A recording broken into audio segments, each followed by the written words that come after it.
On va continuer à avancer sur les technologies de demain, parce qu'effectivement, vous savez qu'Osons la France, c'est la France qui se relève avec des nouveaux secteurs. Évidemment, il est difficile de ne pas parler d'Internet. Et l'intervenant à venir va nous donner des chiffres un petit peu ébouriffants. Et il s'appelle Jean-Baptiste Rudel.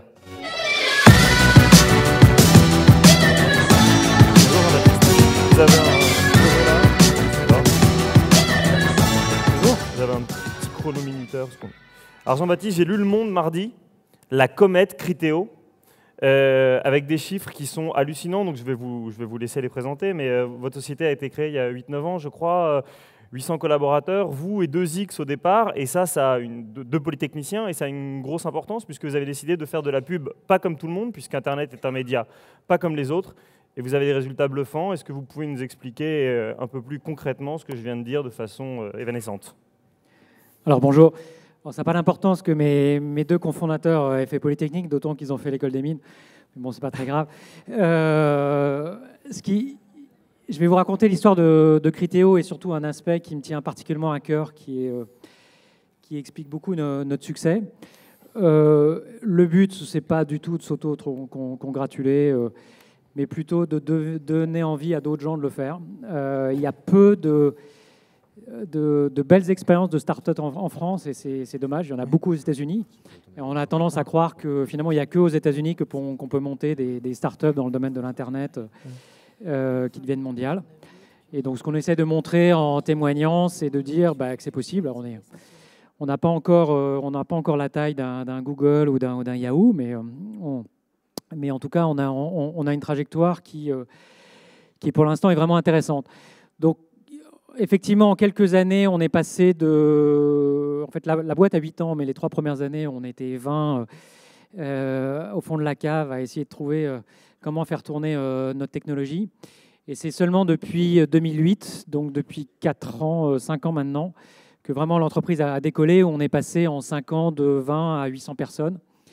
Et surtout, on est passé d'une petite équipe qui était à Paris, où maintenant on est présent dans le monde entier. Donc que fait Criteo d'abord en 2 mots, et puis après je reviendrai sur la croissance.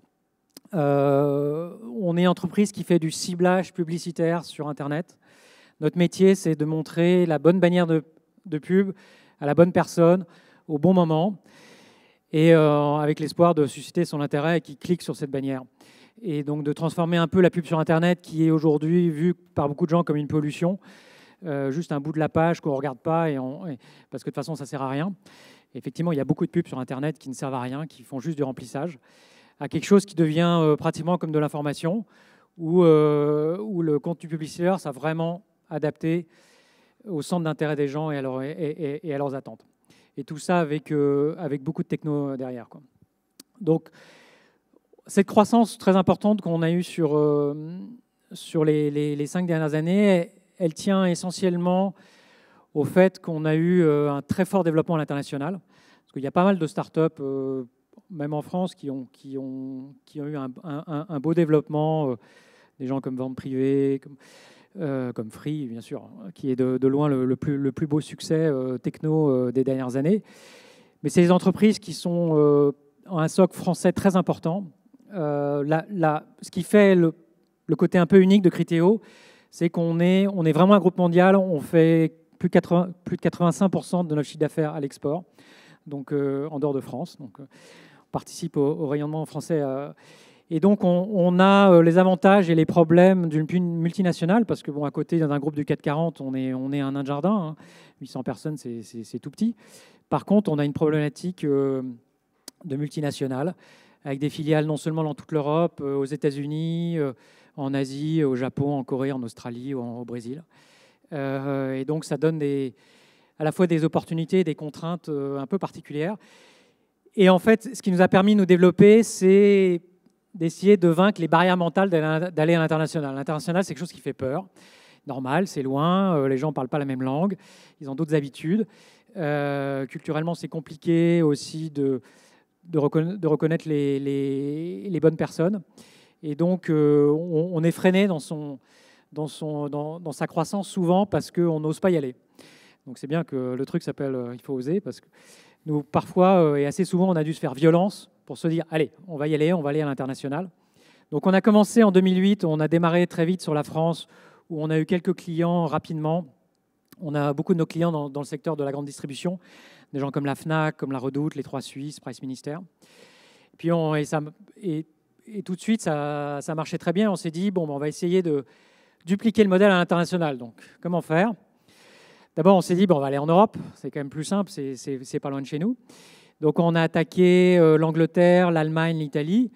On m'a dit, ouh là là, tu vas voir, l'Allemagne, c'est affreux, c'est très compliqué. Et puis, on a commencé tout simplement, on a pris quelques Allemands à Paris.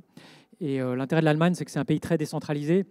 Donc, même si vous êtes à Paris ou si vous êtes à Munich ou à Berlin, de toute façon, vous voyagez tout le temps. Et de fait d'avoir l'équipe à Paris, c'était beaucoup plus facile de les manager. Donc, assez rapidement, entre 2008 et 2009, en fait, on a commencé à développer une activité internationale au niveau de l'Europe, ce qui nous a donné confiance en nous. Et mi-2009, on s'est posé la grande question que se posent toutes les startups Internet, est-ce qu'il faut aller aux États-Unis ? Ou est-ce qu'il faut faire le modèle classique qui est je construis un champion européen, puis j'attends tranquillement que le leader américain vienne me racheter. Ce qui est une très bonne stratégie en tant que telle, et je connais pas mal de boîtes qui l'ont menée de manière brillante. J'étais allé souvent aux États-Unis, puis je trouvais qu'il n'y avait rien de vraiment terrible dans notre domaine aux US. Je me suis dit, bon allez, on va tenter le tout pour le tout, on va essayer d'aller aux US, et pour jouer le grand jeu, pas du leader européen, mais du leader mondial. Puis là, je me suis dit, bon, je vais essayer de trouver des boîtes qui ont fait ça dans le secteur et qui ont été cherche le mot en français, successful, pour qui ça a marché. Et j'ai eu beaucoup de mal à en trouver.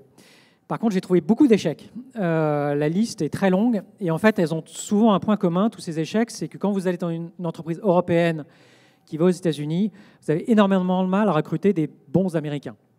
Pourquoi ? Parce que quand vous vous mettez dans les chaussures d'un Américain, dans le domaine de l'Internet, je parle, il a toutes les startups qu'il veut aux États-Unis, il a Google, il a Facebook, il a Twitter, et s'il veut, il a des petites, des grandes. Qu'est-ce qui va aller s'embêter ? Il va aller bosser dans une startup européenne, complètement inconnue par définition aux États-Unis. Il va prendre un risque pour son CV, un risque pour sa carrière. Et donc, au final, vous attirez soit des mercenaires, soit des gens qui se sont fait jeter de partout, et vous n'avez pas les bonnes personnes, quoi. Et c'est un gros facteur d'échec parce qu'au final, qu'est-ce qui fait le succès d'une boîte ? C'est 90%, c'est les hommes. Donc c'est la qualité des gens que vous recrutez. Donc la manière de contourner le problème, ça a été d'essayer d'apparaître le plus américain possible.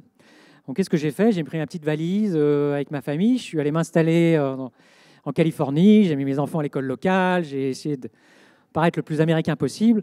J'ai même pris des investisseurs américains que j'ai mis dans mon capital alors que je n'avais plus besoin de lever de l'argent à ce moment-là, pour essayer de peindre la boîte et de la rendre la plus attrayante possible pour des Américains, et pas avoir le syndrome de l'entreprise bulgare, enfin j'ai rien contre les Bulgares, mais qui arrive en France dans le secteur du luxe et qui dit moi je vais révolutionner les parfums et qui essaie d'aller débaucher quelqu'un chez Christian Dior, quasiment impossible. Mais ça leur fait le même effet les Américains quand vous leur expliquez que vous avez une super techno qui va révolutionner le monde de la pub online, alors que toutes les inventions viennent des États-Unis.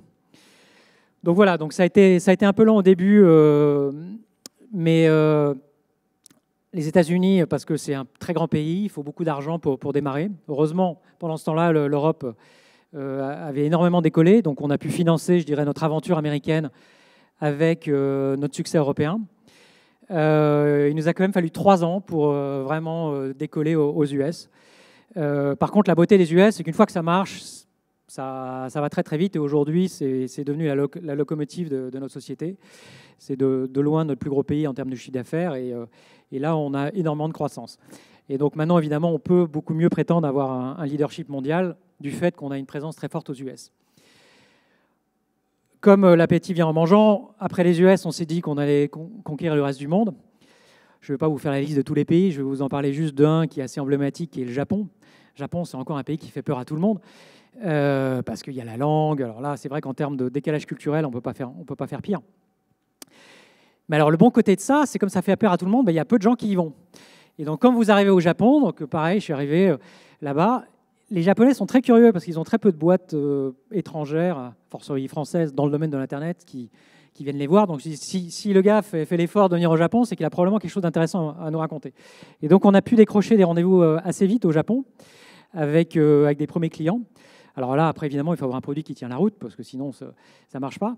On avait la chance d'avoir un très bon produit qui, en plus, avait auréolé du succès américain, parce que pour un Japonais, un succès américain, ça a énormément de valeur, alors que pour un Américain, un succès dans n'importe quel autre pays du monde, ça n'a aucune valeur. Il faut tout recréer à partir de zéro. Et donc le Japon a très bien décollé, très bien marché, et aujourd'hui, c'est un des pays qui a connu la croissance la plus forte.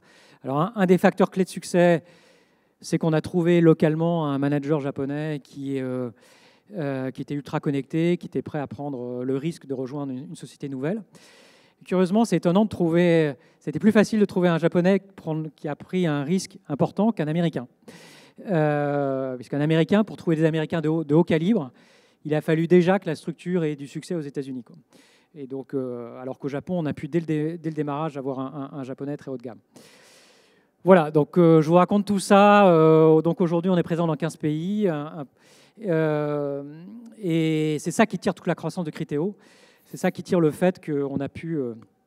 J'ai un chiffre qui a défrayé la presse il y a quelques mois, où on a fait 200 000% de croissance sur 5 ans. Alors bon, avec les pourcentages, on peut faire dire beaucoup de choses, mais enfin, on a énormément grossi. Et c'est vraiment grâce à l'international. Et j'aimerais encourager les entrepreneurs j'espère qu'il y en a quelques-uns dans la salle, ou au moins des gens qui ont envie de créer leur entreprise, de vraiment, dès le début, d'essayer de voir au-delà de la France, de penser votre produit mondial. Et c'est ça qui fait qu'on peut vraiment faire des grandes histoires. Merci. Alors, comme vous avez l'air de ne pas avoir votre langue dans votre poche, ça tombe bien, vous pourrez répondre à celle-là, parce qu'il y a des réactions enthousiastes. J'en profite, si Majid est encore là, il y a énormément de réactions très enthousiastes pour Majid. Il y a juste une personne qui me demande, est-ce qu'un entrepreneur social gagne sa vie? Oui, et je serais ravi d'aller lui expliquer comment autour de la machine à café. Vous avez 2 questions.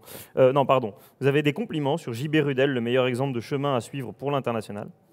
Et après, vous avez cette question, évidemment, à l'étranger. L'étranger, c'est vous, point d'exclamation, il faut démystifier l'international et faire tomber nos barrières purement psychologiques. Est-ce que ça vous paraît être une apostrophe typiquement française et un peu antidatée, quoi? C'est-à-dire qu'en 2013, l'idée de raisonner uniquement en hexagonal sur la pub online, c'est un peu curieux. En fait, je pense que c'est pour pas tomber dans le masochisme franco-français, c'est un problème européen. C'est que, d'ailleurs, en Europe, il y a beaucoup de gens qui... On a les grands marchés, vous prenez les Allemands, les Anglais, encore une fois, je prends le domaine de l'Internet, on a des marchés qui sont assez gros pour faire une gentille petite entreprise et être confortable. Et il faut un peu se fouetter et se faire du mal pour se dire d'aller au-delà. Et donc, en général, les entreprises européennes arrivent à se développer à peu près en Europe, très, très, très peu qui vont aux États-Unis, ce qui est vraiment dommage, parce que c'est de loin le plus gros marché mondial. Et donc, quand je cherchais des succès, je cherchais des succès pas spécialement français, mais européens. Et on a du mal à en trouver. Il y a vraiment des barrières mentales en Europe là-dessus. Eh ben, merci beaucoup. Faisons sauter les barrières avec Criteo. Merci infiniment. 200 000%.